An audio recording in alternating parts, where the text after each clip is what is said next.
Bagi kami yang penting bahwa Jakarta ini rakyat kebanyakan membutuhkan perhatian khusus. Khususnya mereka yang kecil, yang lemah, yang datang ke Jakarta untuk mendapatkan kehidupan lebih baik. Yang tinggal di kota ini untuk lebih sejahtera. Fokus saya di sana, bukan pada proses-proses politik-politik itu. Saat ini lebih penting buat saya ngomongin soal Kampung Bayam daripada ngomong siapa wakil. Karena proses politik penyusunan partai-partai pengusung masih berjalan. Bagus itu bagus ya. Mendoakan semua calon yang terbaik ya. Terima kasih. Oleh karena saat ini PDI Perjuangan membutuhkan kerjasama politik dengan partai-partai politik lain, tadi dalam pembicaraan informal saya juga sudah sampaikan dengan Pak Mohaimin Iskandar, kemungkinan kita akan melakukan kerjasama politik masuk di dalam Pilkada DKI Jakarta kalau kemungkinan PKB mengusung Pak Anies Baswedan sebagai calon Gubernur DKI Jakarta, maka ketika kerjasama kami dengan PKB direalisasi dalam Pilkada Jakarta, sangat mungkin pembicaraan mengenai kerjasama politik mengenai calon yang diusung dari PKB dalam Pak Anies Baswedan bicarakan dengan calon yang mungkin akan kami usung dari PDI Perjuangan. Ada yang mau meminta memerdekakan diri, siap untuk jihad, siap untuk lawan mereka.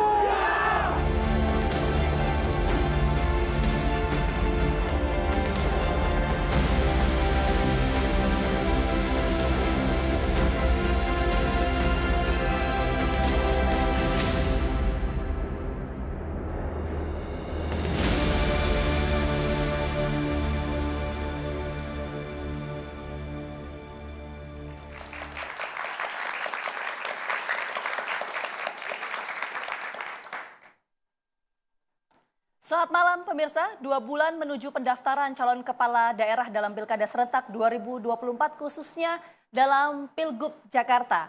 Dinamika politik mulai menghangat. Kita tahu meskipun bukan berstatus lagi sebagai ibu kota, namun perebutan kursi Jakarta 1 bisa dibilang masih seksi. Ada sejumlah nama yang masuk dalam bursa, mantan Gubernur DKI Jakarta Anies Baswedan, mantan Gubernur Jawa Barat Ridwan Kamil, dan putra bungsu dari Presiden Joko Widodo, Kaisang Pangarep, masuk dalam bursa Pilgub Jakarta. Bagaimana kans dari ketiga tokoh tersebut bertarung dalam perebutan kursi Jakarta 1 dan bagaimana pula konfigurasi partai politik? Apakah akan sama konfigurasinya dalam Pilpres 2024 dengan Pilkada Serentak 2024? Itu yang akan kami bahas dalam catatan demokrasi malam hari ini bersama saya Gina Vita, dan tentunya saya tidak sendiri. Kita juga ditemani oleh teman-teman mahasiswa, kita boleh minta tepuk tangannya. Ini dari mahasiswa Universitas Nasional Prodi Hubungan Internasional. Terima kasih banyak. Kita juga sudah kehadiran dari sejumlah narasumber. Kita sapa terlebih dahulu. Dari yang sebelah sini ada politisi PDI Perjuangan Bang Gilbert Simanjuntak. Terima kasih sudah hadir. Kemudian ada analis politik Mas Adi Praetno. Terima kasih juga sudah hadir. Politisi Partai Golkar Bang Idrus Marham. Terima kasih juga Bang Idrus sudah hadir. Kemudian ada Mas Uki, politisi PSI. Dan yang terakhir ada Bang Habibur Rahman, politisi Partai Gerindra. Seperti janji saya di awal tadi, mungkin kita akan bahas lebih dahulu, kita menuju ke Mas Adi.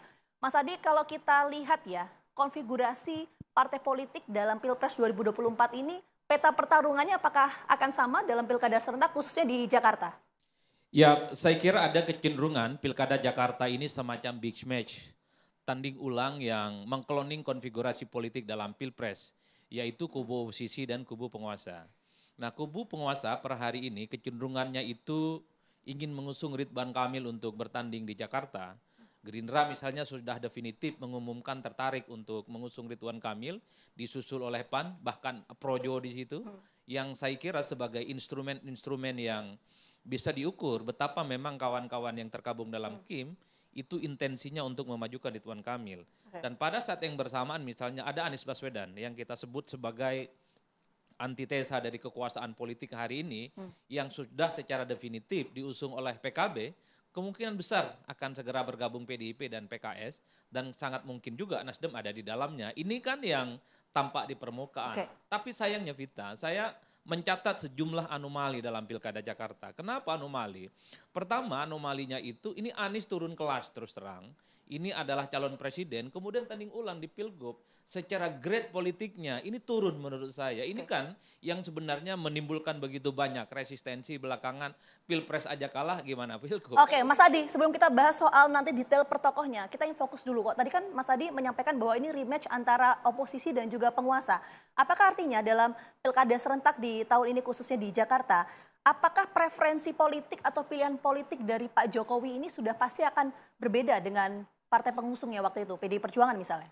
Ya itu sudah aku yakin kok. PDIP dan Pak Jokowi udah nggak bisa lagi dikait-kaitkan. Sudah lama wassalam kok. Dan ada kecenderungan misalnya, kenapa PDIP itu tertarik misalnya untuk membangun koalisi dengan Anies Baswedan? Karena di kubu penguasa Ridwan Kamil ada sentuhan Pak Jokowi. Dan sangat mungkin nanti di kemudian hari RK itu pendampingnya adalah Mas Kaisang. Ini yang sepertinya menebalkan satu keyakinan di mana ada Pak Jokowi, intensi politiknya ada di situ, maka sepanjang itu juga haram bagi PDIP untuk menjadi bagian dari koalisi. Ini yang akan terulang, Mbak. Ya, itu akan terulang lagi. Kita menuju ke Bang Gilbert. Akan ada preferensi politik yang berbeda antara Pak Jokowi dengan juga PDI Perjuangan. Tanggapan dari PDI Perjuangan seperti apa, Bang Gilbert? Baik, makasih. Saya kira bukan sesuatu yang aneh kalau hal itu terjadi ya, dan bukan berasal dari PDI Perjuangan. Bahwa kemudian berbeda, sepanjang kemudian rakyat yang diuntungkan, tentu tidak ada masalah. Asal jangan kemudian merubah peraturan demi kepentingan pribadi. Kalau buat itu, buat PDI haram hukumnya. Bukan kerjasama dengan orangnya, tetapi haram hukumnya buat PDI Perjuangan membuat sesuatu yang ilegal secara legal. Tapi artinya PDI Perjuangan tidak masalah kalau preferensi politik dari Pak Jokowi ini berbeda dengan PDI Perjuangan? Tidak masalah soal itu? Kita tidak masalah sepanjang kepentingan rakyat yang utamakan. Dan itu memang dari dulu sikap PDI. Jangankan sekarang, Orde Baru saja kita puluhan tahun ada di luar kok. Dan bukan barang haram kita anggap itu. Demokrasi itu kan masalah perbedaan. Bahwa kemudian kita berbeda ya wajar-wajar saja. Bahwa kemudian siapa yang kemudian dipilih rakyat itu yang menjadi penting. Oke, baik. Kita menuju ke Bang Habib, Jakarta. Jawabnya sekarang apa nanti? Sekarang silakan. Sekarang dong Bang, masa nanti. Biasa begitu. Iya. Jebakan. Ya, jadi begini. Saya pikir ini masih ada waktu 2 bulan, situasinya masih dinamis. Ya. Belum ada yang bisa memastikan konfigurasinya siapa melawan siapa. Karena masing-masing kedua sisi, misalnya tadi dikatakan didefinisikan oposisi, didefinisikan penguasa. Di tempat masing-masing juga belum jelas calonnya. Apakah misalnya Anies pasti didukung oleh partai-partai yang disebut oposisi. Finalnya misalnya Pak Ridwan Kamil akan dicalonkan didaftarkan ya pencalonannya termasuk oleh Gerindra. Kan Partai Gerindra tidak bisa secara sendiri memutuskan lalu mendaftarkan. Ini ada semacam tekad dalam setiap pilkada semaksimal mungkin kita ini bicaranya dengan Kim dulu. Ya teman-teman Kim ya. Tapi kami juga tidak menutup kemungkinan berbicara dengan teman-teman yang tadinya tidak tergabung dalam koalisi Indonesia Maju.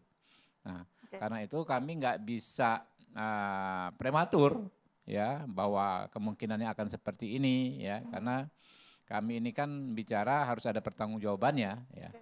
Oke, tapi begini Bang Habib, sebelum kita bicara soal tokoh ya, tadi kan Bang Habib juga menyampaikan ada komunikasi yang dibangun koalisi Indonesia Maju. Apakah juga Presiden Jokowi apa Pak Presiden Pak Presiden Jokowi? Oh. Kan yang masih menjabat Pak Jokowi. Iya enggak. Maksud kadang-kadang kalau kita bicara presiden juga kan. Jadi presiden terpilih. Gimana Bang Habib? Ada komunikasi juga dengan Pak Jokowi? Pasti dong dengan kedua tokoh tersebut. Saya pikir 2 tokoh utama kami ya, Pak Jokowi dan Pak Prabowo ya, semua pasti kita saling diskusi lah. Oke, jadi artinya nanti siapapun tokoh yang akan diusung oleh utamakan musyawarah ya kan. Jadi semua yang akan kami sepakati tentu berdasarkan musyawarah. Oke, berdasarkan.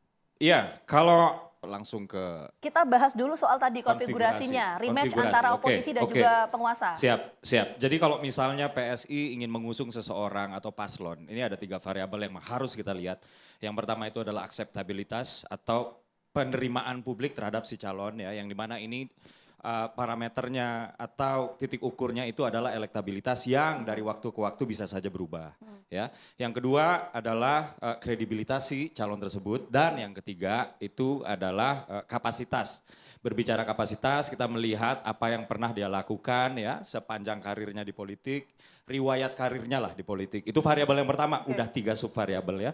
Lalu variabel yang kedua adalah kecocokan atau compatibility si calon tersebut dengan DNA PSI, yaitu anti korupsi dan juga anti intoleransi. Apakah si bakal calon tersebut pernah misalnya ya terindikasikah atau ditersangkakankah soal kasus korupsi atau pernah ya kami nilai ya menjadi motor atau penggerak ya pembangun sekat-sekat di antara rakyat Indonesia berbasiskan SARA misalnya kayak gitu. Nah, ini yang ketiga yang Mbak Gina tanyakan tadi adalah apakah konfigurasinya akan sesuai dengan peta politik nasional. Ya. Jadi PSI adalah partai yang menggagas ya koalisi permanen, koalisi Indonesia Maju. Jadi yang kami maksud dengan koalisi permanen ini bukan hanya soal waktunya yang permanen, tapi juga perkoalisiannya ini turun sampai ke tingkat pilkada. Oke, kalau misalnya di banyak daerah ya konfigurasi politiknya itu berbeda dengan konfigurasi nasional, oke. Tapi kalau kita berbicara DKI Jakarta, tentunya ini adalah miniatur ya dari peta politik nasional. Dan kita sudah punya pengalaman ya ketika pemerintah pusat ya kebijakannya mengarahkan untuk ke kanan, kemudian pemerintah daerah di DKI yang merupakan rumahnya pemerintah pusat kebijakannya ke kiri. Nah, ini sesuatu yang apa namanya yang membuat rakyat itu menjadi semakin sulit lah. Jadi bagi kami di PSI ya kekompakan dan soliditas koalisi Indonesia Maju ini patut menjadi salah satu pertimbangan paling utama untuk menentukan siapa yang akan kami usung. Oke, jadi potensi besar rematch antara oposisi dan juga penguasa. Nanti saya akan tanyakan ke Bang Idrus soal potensi RK, tapi jawabannya nanti Bang, kami kembali hadir saat lagi untuk Anda.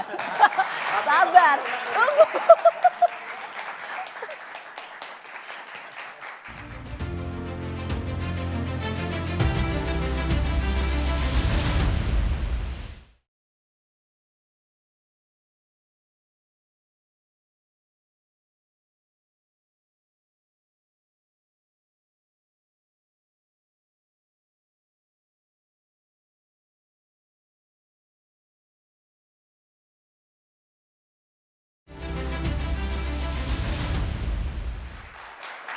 Oke, tadi Mas Adi menyampaikan bahwa dalam Pilkada serentak 2024 ini akan ada rematch antara partai politik penguasa dan juga oposisi. Kita menuju ke Bang Idrus. Ini kan sempat digadang-gadang nama Ridwan Kamil ini kan sempat mencuat ya Bang Idrus ya. Bahkan teman-teman Gerindra juga sempat menyampaikan hal demikian.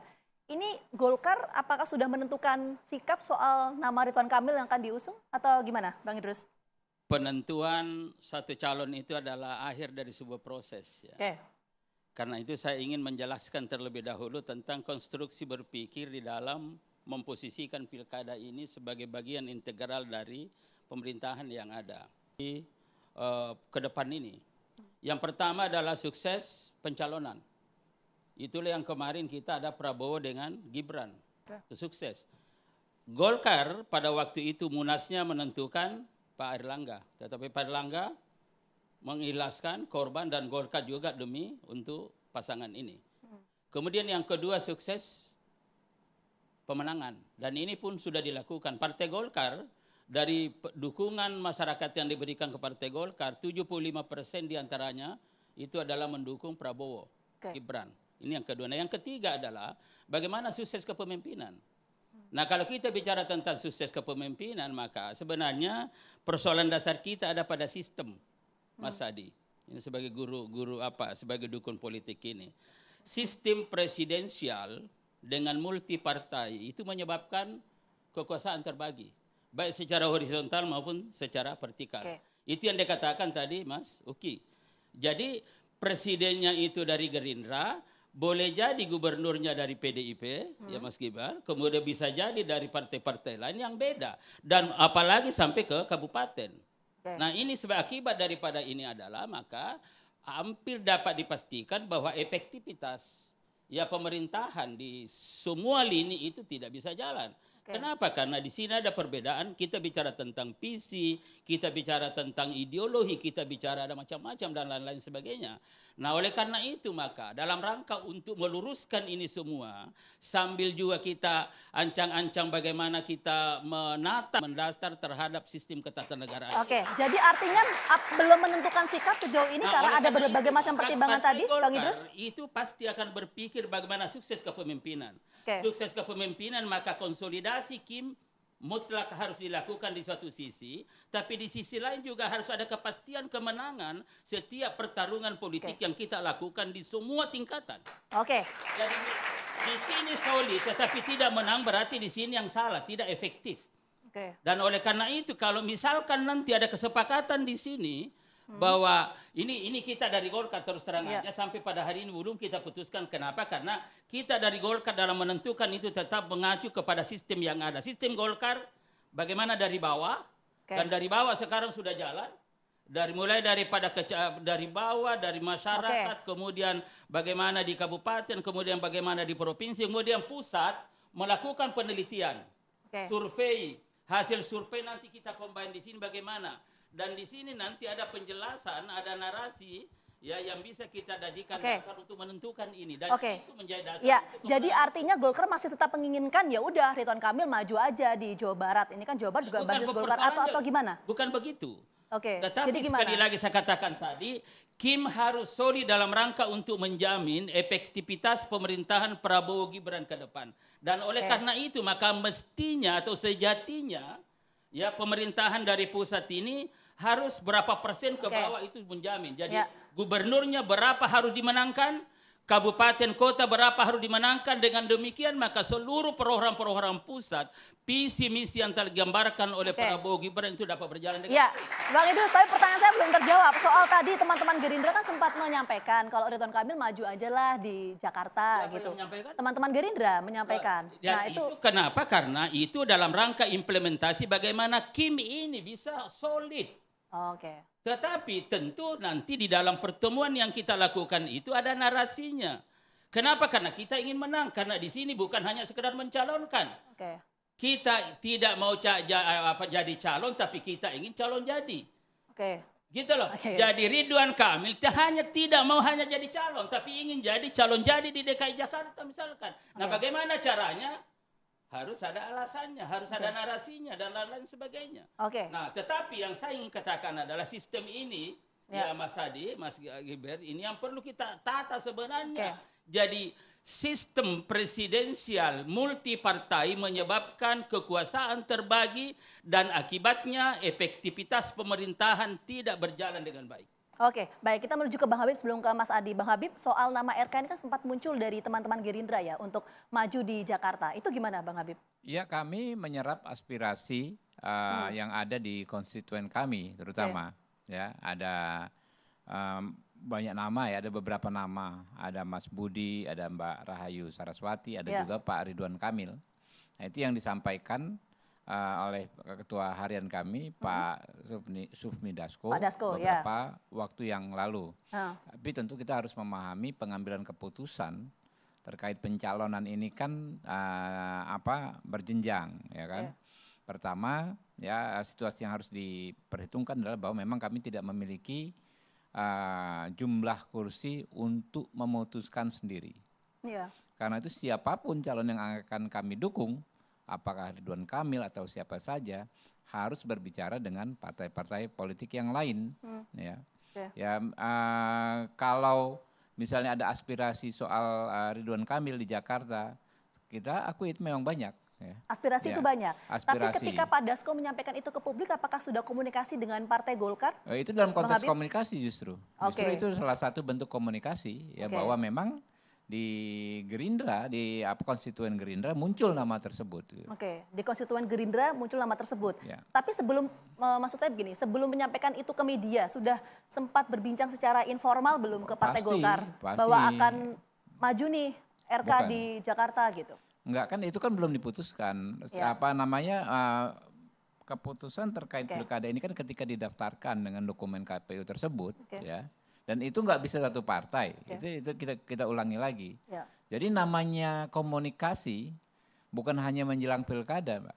Komunikasi terus berjalan ya, sejak pemilu kemarin nggak pernah berhenti sampai hari ini gitu. Oke, baik, kita Mas Adi. Mas Adi, kalau Bang Habib kemudian menyampaikan bahwa potensi soal RK tadi, tapi kan Bang Idrus menyampaikan masih menata sistem dulu. Bahasanya seperti itulah. Apa yang bisa ditangkap dari dua pernyataan itu?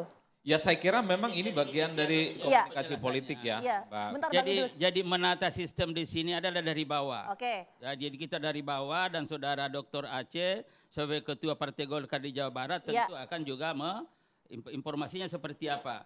Dan oleh karena itu DPP di dalam rapatnya terakhir itu akan melakukan survei dan itu nanti dijadikan dasar. Kita akan coba combine.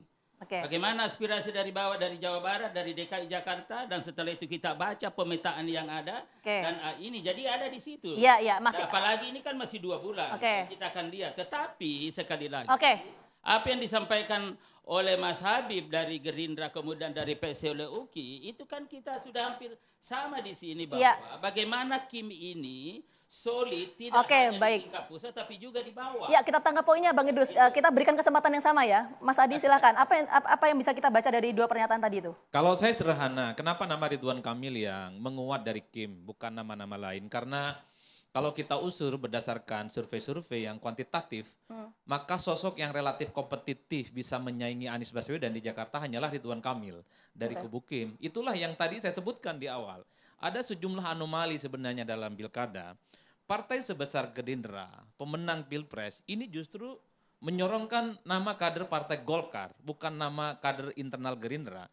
Dulu saya senang dan sangat mengapresiasi ketika kawan-kawan Gerindra itu memunculkan nama Budi Juwandono. Itu artinya apa? Gerindra sebagai partai pemenang Pilpres akan mengeluarkan kader terbaiknya. Kalaupun toh bukan Budi Juwandono, mungkin Gerindra punya mantan wakil gubernur Pak Riza Patria yang saya kira di survei juga muncul. Yang ingin saya katakan adalah ini yang kemudian disebut oleh Bang Idrus dalam satu kesatuan sistem dalam Kim, siapapun yang diputuskan itu tentu domain 4 partai, tentu berkomunikasi dengan Jokowi yang at the end of the day-nya siapa yang akan diusung. Karena saya kalau mau jujur sebenarnya melihat kecenderungan rata-rata secara umum, Golkar itu sepertinya lebih tertarik untuk memajukan Ridwan Kamil di Jawa Barat ketimbang di Jakarta. Ridwan Kamil di Jawa Barat relatif nyaris tak ada lawan tanding yang sepadan. Bahkan ada yang nyebut merem aja Ridwan Kamil di Jawa Barat bisa menang. Beda ceritanya di Jakarta, butuh kerja keras melawan Anies yang mantan petahana dan per hari ini juga cukup kuat. Ini yang kemudian menjadi tarikan-tarikan bagaimana koalisi di Kim sekalipun itu belum satu nama terhadap Ridwan Kamil. Saya beberapa waktu yang lalu mengusulkan kalaupun toh deadlock, misalnya Ridwan Kamil mentok maju di Jawa Barat, harus muncul opsi yang lain yang dimunculkan dari Kim untuk melawan Anies Baswedan. Sebut saja nama Kaisang. Ini ketumnya UKI, menarik bagi saya. Kaisang sudah cukup umur untuk maju dalam Pilgub Jakarta. Bukan hanya calon wakil gubernur. Ibarat orang pakai baju, ini kekecilan bajunya. Mas Adi. Ketua umum partai, anak presiden hanya calon wakil gubernur. Mas Adi. Saya sangat mendukung PSI itu kalau mengusung Kaisang, calon gubernur melawan Anies Baswedan, kalau Ridwan Kamil mentok. Ini kan opsi-opsi lain. Kalau ini gini, tapi kan sebelum kita membahas soal Mas Kaisang ya, tapi soal Ridwan Kamil ini kalau misalnya deadlock, adakah kemudian titik temu untuk bisa memecahkan deadlock itu kalau menurut Mas Adi? Ada titik temunya, ketua umum partai. Jadi kalau situasi seperti apa yang pada akhirnya bisa mencairkan deadlock itu? Apakah di Jakarta dan di Jawa Barat ini sangat tergantung kesepakatan ketua umum partai. Disitulah kemudian Ridwan Kamil harus merelakan pilihan politiknya apakah di Jawa Barat dan Jakarta. Dalam konteks itulah saya kira sekalipun Golkar punya otonomisasi memajukan Ridwan Kamil di Jawa Barat, tapi tarikan napas KIM ini akan menjadi faktor determinan. Kalau memang diminta di Jakarta, tak ada pilihan lain bagi Ridwan Kamil, harus mengambil amanah itu. Oke, baik, nanti saya akan dalami. Kita menuju ke Mas Dede. Soal tadi sudah disinggung oleh Mas Adi, soal potensi Mas Kaisang bisa maju di Pilgub Jakarta. Itu gimana? Ya, kita nggak boleh terburu-buru lah ya. Artinya kayak begini, walaupun kami sama sekali nggak terlibat ya terkait dengan menggugat PKPU di MA, kami juga nggak terlibat di persidangan. Lalu ketika putusan MA tersebut sudah diputuskan, kami juga nggak terlibat sama sekali. Lalu ketika misalnya mengkonversi putusan MA tersebut menjadi PKPU, juga stakeholdernya bukan kami. Kami nggak tahu apakah ini kemudian langsung bisa menjadi PKPU, atau dia harus merevisi undang-undang dulu, saya nggak tahu. Dan ini bukan menjadi concern kami, karena Mas Kaisang sendiri sedang sibuk memimpin penjaringan nama-nama untuk maju di pilkada melalui PSI di seluruh Indonesia. Oke, jadi tapi belum memang menentukan adalah sikap akan sebuah maju atau enggak? konsekuensi logis. Adalah sebuah konsekuensi logis. Apabila kemudian putusan MA ini menjadi PKPU artinya sudah terkonversi ya. Artinya ruang untuk Mas Kaisang itu terbuka. Ini adalah sebuah konsekuensi logis. Tapi begini, saat ini PSI boro-boro ya sudah memutuskan untuk memajukan Mas Kaisang ya. Kami membahasnya di rapat DPP saja belum pernah ya. Apalagi sudah merencanakannya. Apalagi sudah memutuskannya gitu. Jadi yang mau saya katakan adalah untuk Mas Kaisang maju digadang-gadang gitu ya. Ini kan sebenarnya munculnya nggak dari kami. Ya. Dulu pernah di Bekasi ya, kota Bekasi munculnya dari relawan Prabowo Gibran. Lalu pernah juga di Surabaya. Lalu kawan-kawan Gerindra ya di Kabupaten Sleman bahkan pernah ingin memajukan nama Mbak Erina, istri dari ketum kami Mas Kaisang. Jadi kami menghargai, kami merasa terhormat bahwa kader kami ya, ketum kami ya, itu diperhitungkan di pilkada kali ini ya. Tapi setiap partai memiliki prosesnya masing-masing. Bahkan gini, di PSI kami masih menunggu rekom dari PSI DKI Jakarta, DPW. Dan ini sampai sekarang belum ada ya, dan kami tidak pernah mendesak DPW PSI DKI Jakarta untuk terburu-buru. Kurang lebih seperti itu. Tapi begini, PSI kan punya 8 kursi tuh di Jakarta ya. Ini akan mengusung kadernya sendiri atau enggak? Singkat, ya, sebelum kita jeda. PSI bertekad dengan kami memiliki 8 kursi di Jakarta, dengan kami berada di 5 besar DPRD DKI Jakarta, kami bertekad untuk mengusung kader kami sendiri untuk maju di Pilgub DKI Jakarta. Mengusung kader sendiri apakah Mas Kaisang atau enggak?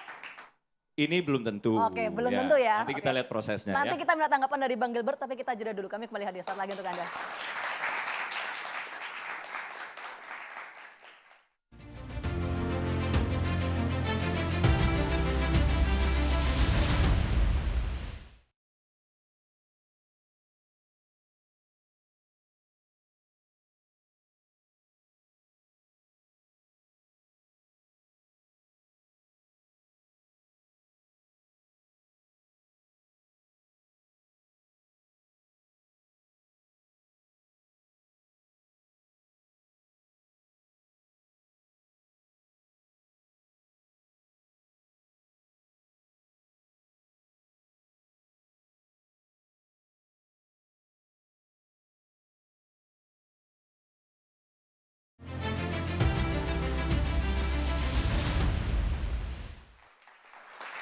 Oke, kita menuju ke Bang Gilbert. Tadi disampaikan oleh Mas Uki ya, bagaimana kemudian potensi Mas Kaisang ini maju di Pilgub Jakarta. Tanggapan dari PD Perjuangan, Bang Gilbert?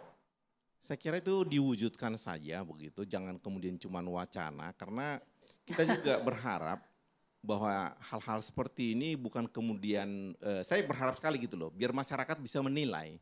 Karena tadi juga disebutkan oleh Mas Uki dari PSI bahwa PSI itu anti korupsi dan intoleransi. Cuman saya menunggu kenapa tidak anti nepotisme juga begitu. Karena saya melihat bahwa kalau itu diwujudkan menjadi cagup yang atau cawagup benaran, saya ingin melihat dampaknya di masyarakat seperti apa. Karena kita juga berharap secara ilmiah kita bisa mengukur ini menjadi sebuah pemahaman baru. Karena kan ilmu-ilmu sosial begini ini menarik untuk dicermati sesudah menjadi post factum.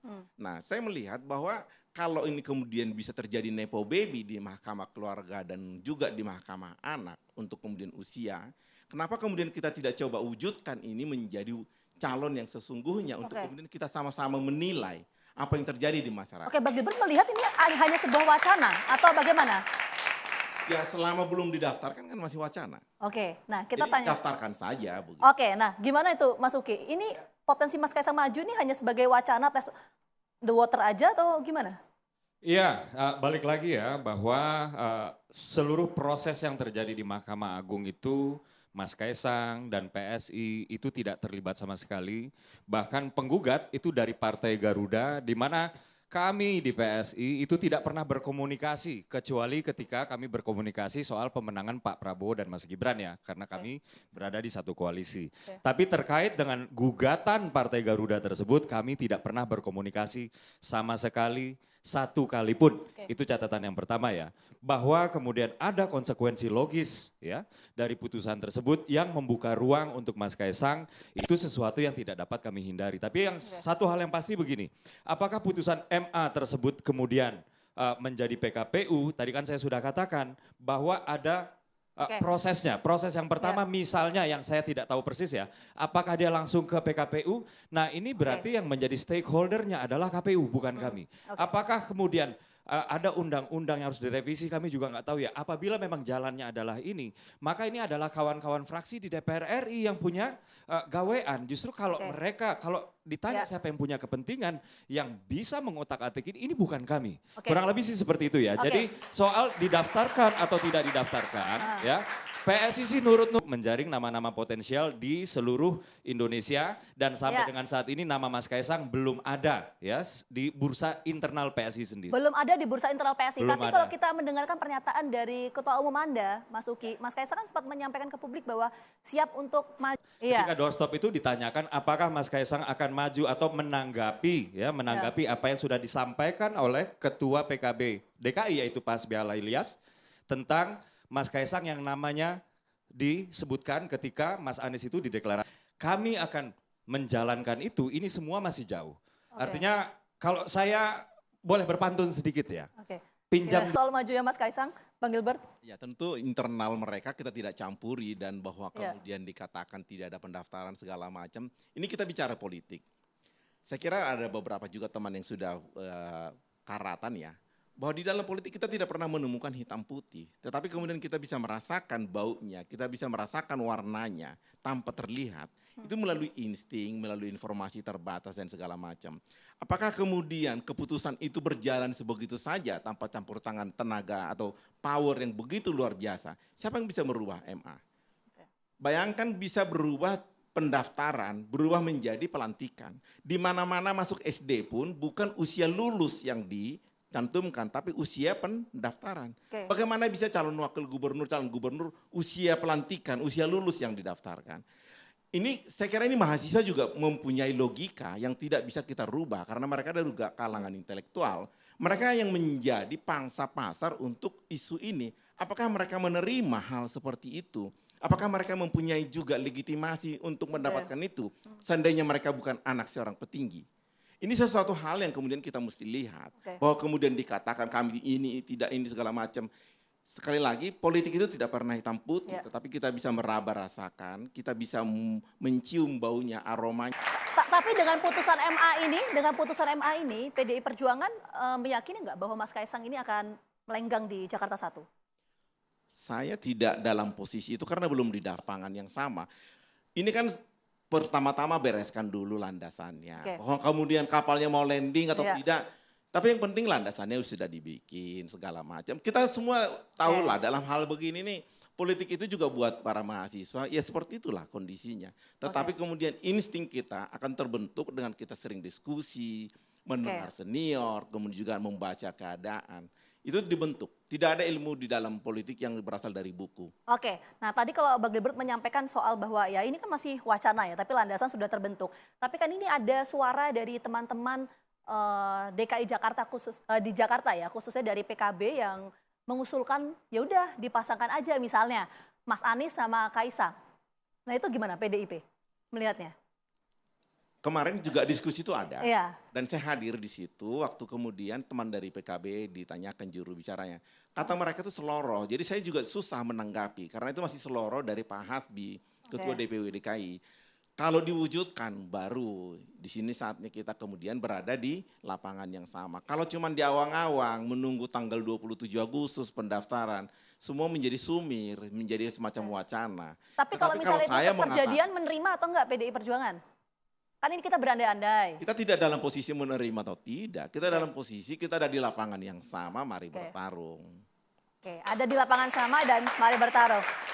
Kita menuju ke Mas Adi lagi. Mas Adi, kalau kita melihat ini kan perspektif dari partai politik ini belum ada yang mengambil sikap secara jelas ya. Ini semua masih ada di tataran teman-teman di Jakarta, mulai dari PKB, kemudian PDI Perjuangan. belum ada yang secara firm di tingkat DPP. Ini psikologis dari partai yang diusung, strategi politiknya seperti itu atau gimana Mas Adi melihatnya? Ya saya kira ini semacam beauty contest sebenarnya. Bagaimana untuk menyonding para kandidat ke publik. Kenapa muncul nama Anies Baswedan? Tiba-tiba diusulkan oleh PKB. Saya membayangkan yang mengumumkan Anies sebagai calon itu PKS kalau tidak Nasdem ya. Karena memang jauh-jauh hari dua partai ini sangat tertarik untuk mengusung Anies Baswedan. Saya memahami di antara begitu banyak keraguan partai-partai di luar kubu Prabowo dan Gibran ini, PKB lah yang kemudian membypass nama Anies. Ini kan sebenarnya untuk memberikan kepastian. Sangat mungkin Anies itu minimal sudah dapat separuh tiket untuk maju dalam Pilgub. Kan tinggal ini ditawarkan ke partai yang mau gabung, PDIP kah, PKS kah, Nasdem kah tertarik tidak untuk bergabung. Kan begitu cetasnya menjulang.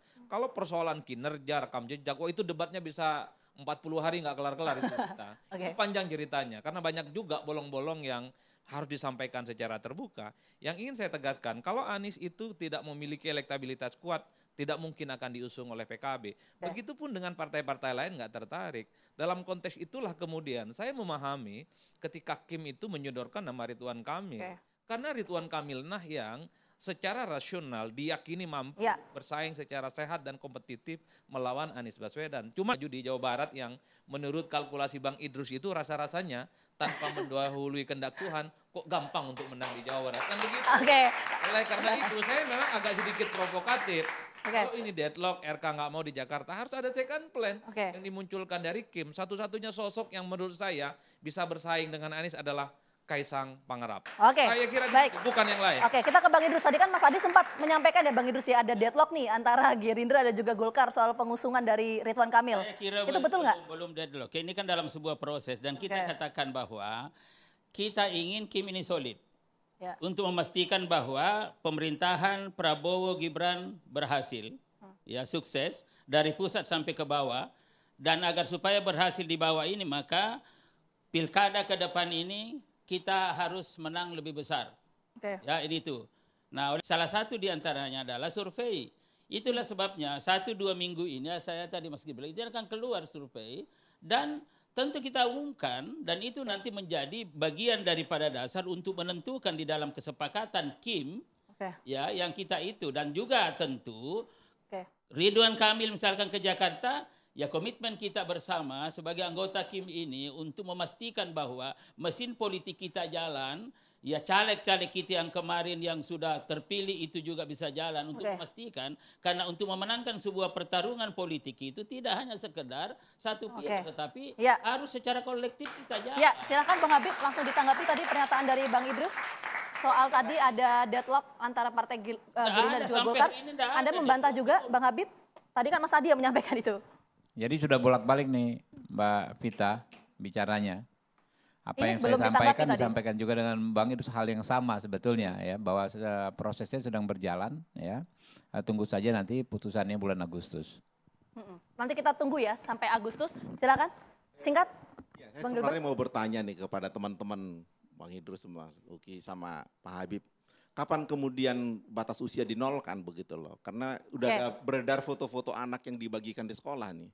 Ini, saya nggak ngerti ini maksud pertanyaannya apa ya. Kalau Anda bicara soal putusan Mahkamah Agung, taruhlah judicial review, saya harus nanggapi karena Anda sudah keterlaluan dari tadi. Ya.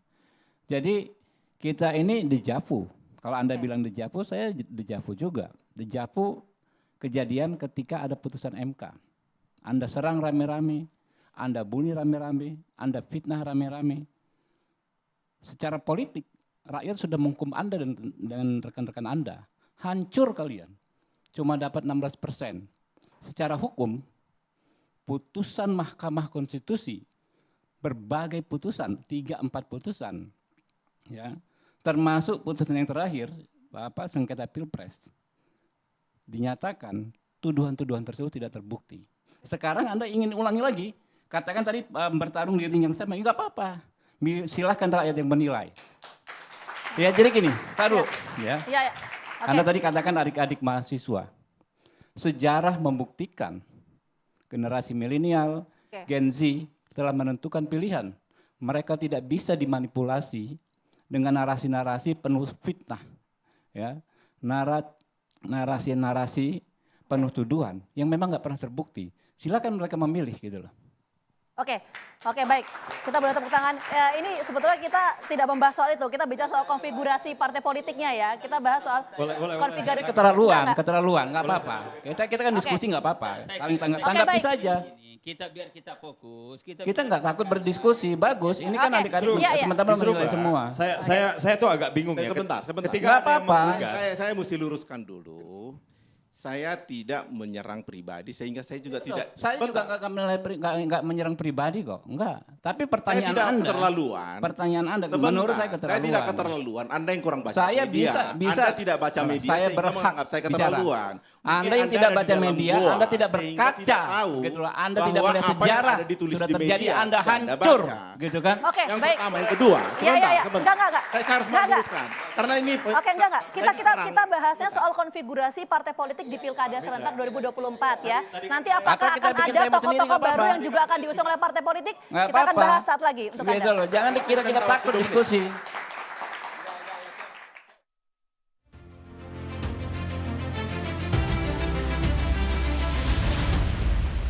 Apakah Anda sering merasakan nyeri di bagian leher dan pinggang? Waspadalah, kerja membungkuk, nyeri tulang belakang, nyeri di leher, sering pusing, dan penyebab sakit yang luar biasa. Waspadalah saraf terjepit, jika dibiarkan akan semakin parah. Mulai dari sakit kepala, impotensi, stroke, hingga kematian. Dr. Pillow dapat digunakan di bagian leher yang bermanfaat untuk merelaksasi syaraf dan otot yang kaku penyebab sakit. 7 khasiat Dr. Pillow: mencegah dan membantu penyembuhan syaraf terjepit, membantu regenerasi tulang rawan di pinggang dan leher, menghilangkan pegal otot di pinggang dan leher, melancarkan peredaran darah di pinggang dan leher, meningkatkan suplai oksigen dan nutrisi ke otak, meningkatkan koordinasi syaraf tulang belakang, dan meningkatkan hormon endorfin. Dr. Pillow, solusi bantal terapi terbaik. Olahraga sangat penting untuk meningkatkan imunitas tubuh. Tidak ada tempat untuk alat sport yang besar juga menjadi kendala. Kini hadir solusinya, Zeus Mini Bike. Berolahraga dengan Zeus Mini Bike memiliki banyak manfaat, diantaranya melatih atau mengaktifkan kardio atau jantung, melatih otot kaki dan tangan, melancarkan metabolisme tubuh, membuang racun atau detox dengan berkeringat, melancarkan peredaran darah, meningkatkan kebugaran dan imunitas, meningkatkan hormon endorfin dan mood yang baik. Zeus Mini Bike sangat direkomendasikan bagi orang lanjut usia, orang yang sedang sakit, atau yang mengalami stroke, karena sudah banyak digunakan di klinik-klinik fisioterapi yang berfungsi menjaga kesehatan jantung dan membantu melatih otot-otot, serta membantu mempercepat penyembuhan bagi yang sakit dan tetap bugar bagi usia lanjut. Rasakan manfaat kesehatan dan berolahraga setiap saat dengan Zeus Mini Bike.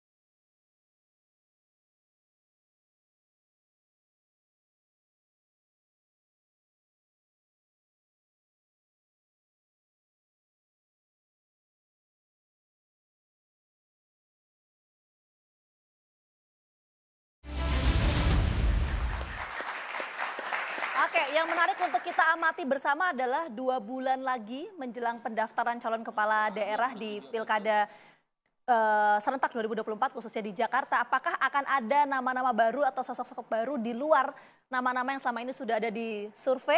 Nanti kita akan tunggu bagaimana dinamika menjelang kontestasi di Pilkada serentak 2024. Sekali lagi terima kasih banyak untuk seluruh narasumber. Mohon maaf sekali karena waktu terbatas. Bang Gilbert, Mas Adi, Bang Idrus, Mas Uki dan juga Bang Habib, terima kasih banyak. Saya Gina Vita pamit undur diri. Selamat malam, sampai jumpa.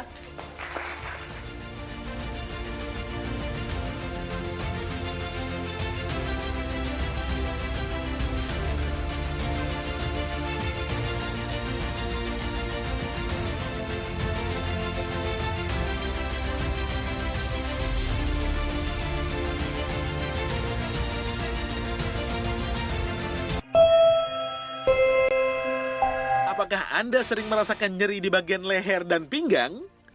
Waspadalah, kerja membungkuk, nyeri tulang belakang, nyeri di leher, sering pusing, dan penyebab sakit yang luar biasa. Waspadalah saraf terjepit. Jika dibiarkan akan semakin parah. Mulai dari sakit kepala, impotensi, stroke, hingga kematian. Dr. Pillow dapat digunakan di bagian leher yang bermanfaat untuk merelaksasi syaraf dan otot yang kaku penyebab sakit. 7 khasiat Dr. Pillow: mencegah dan membantu penyembuhan syaraf terjepit, membantu regenerasi tulang rawan di pinggang dan leher, menghilangkan pegal otot di pinggang dan leher, melancarkan peredaran darah di pinggang dan leher, meningkatkan suplai oksigen dan nutrisi ke otak, meningkatkan koordinasi syaraf tulang belakang, dan meningkatkan hormon endorfin. Dr. Pillow, solusi bantal terapi terbaik. Olahraga sangat penting untuk meningkatkan imunitas tubuh. Tidak ada tempat untuk alat sport yang besar juga menjadi kendala. Kini hadir solusinya, Zeus Mini Bike. Berolahraga dengan Zeus Mini Bike memiliki banyak manfaat, diantaranya melatih atau mengaktifkan kardio atau jantung, melatih otot kaki dan tangan, melancarkan metabolisme tubuh, membuang racun atau detoks dengan berkeringat, melancarkan peredaran darah, meningkatkan kebugaran dan imunitas, meningkatkan hormon endorfin dan mood yang baik. Zeus Mini Bike sangat direkomendasikan bagi orang lanjut usia, orang yang sedang sakit, atau yang mengalami stroke karena sudah banyak digunakan di klinik-klinik fisioterapi yang berfungsi menjaga kesehatan jantung dan membantu melatih otot-otot, serta membantu mempercepat penyembuhan bagi yang sakit dan tetap bugar bagi usia lanjut. Rasakan manfaat kesehatan dan berolahraga setiap saat dengan Zeus Mini Bike. Olahraga sangat penting untuk meningkatkan imunitas tubuh. Tidak ada tempat untuk alat sport yang besar juga menjadi kendala. Kini hadir solusinya, Zeus Mini Bike. Berolahraga dengan Zeus Mini Bike memiliki banyak manfaat, diantaranya melatih atau mengaktifkan kardio atau jantung, melatih otot kaki dan tangan, melancarkan metabolisme tubuh, membuang racun atau detoks dengan berkeringat, melancarkan peredaran darah, meningkatkan kebugaran dan imunitas, meningkatkan hormon endorfin dan mood yang baik. Zeus Mini Bike sangat direkomendasikan bagi orang lanjut usia, orang yang sedang sakit, atau yang mengalami stroke karena sudah banyak digunakan di klinik-klinik fisioterapi yang berfungsi menjaga kesehatan jantung dan membantu melatih otot-otot, serta membantu mempercepat penyembuhan bagi yang sakit dan tetap bugar bagi usia lanjut. Rasakan manfaat kesehatan dan berolahraga setiap saat dengan Zeus Mini Bike.